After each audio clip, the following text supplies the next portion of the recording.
They lost their sixth straight game, falling 112-96 to the Bucks. Now, this isn't a season where much was expected of New York. Most fans hoping for a tank job, but it's like musical chairs when it comes to David Fizdale's lineup, and it affects the team's chemistry. And so, Bob, I want to start with you. Do you feel like his process is helping the Knicks get better at this time? No, absolutely not. I mean, look at a guy like Frank Ntilikina. He puts him on the bench a few weeks ago. He's on the bench for 3 or 4 games. Then he plays better, and then they take him and put him on the bench again. You know, for an older player, they can deal with this. But young guys that are in their 19, 20 years old, you know, this is new to him. And what message does it send to people that may be looking to come here or always talked about coming here? Fizdale, to me, is an inconsistent coach.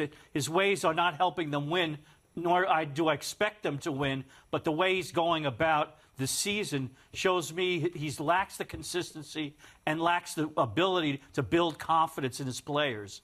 Yeah, David Fizdale, I think, is really lucky that he wears really cool eyeglasses, sounds like Tone Loc, seems like he's a really cool guy. I think that actually works really well for him because the coaching itself, I've got a lot of question marks about. I mean, Frank Ntilikina, if you're trying to tank and build a young core, he's got to be on the floor. DNPs make absolutely no sense for a healthy young lottery pick from just a couple of seasons ago.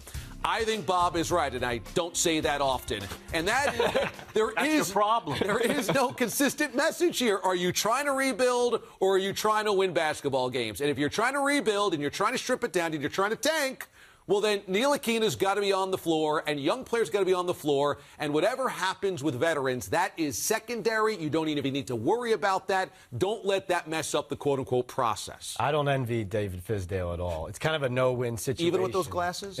A little bit. Snazzy glasses. I do envy the look, but no, I can understand even a veteran like Enes Kanter getting ticked off because you want to know if you're a player, are we developing or are we winning? But also for veterans, they want to win. If you're a veteran, even if you're in a developing situation, you still want the best 5 on the floor that help you to win. So if Kanter's not starting or not playing as much as he wants, yes, first of all, the mixed messages would frustrate him, but more, you want to know that when you go out on the floor, you're given the best chance to win. And so that's how maybe you can alienate young and veteran players both at the same time. Yeah, you want to have them be able to develop that chemistry, you know, along the season.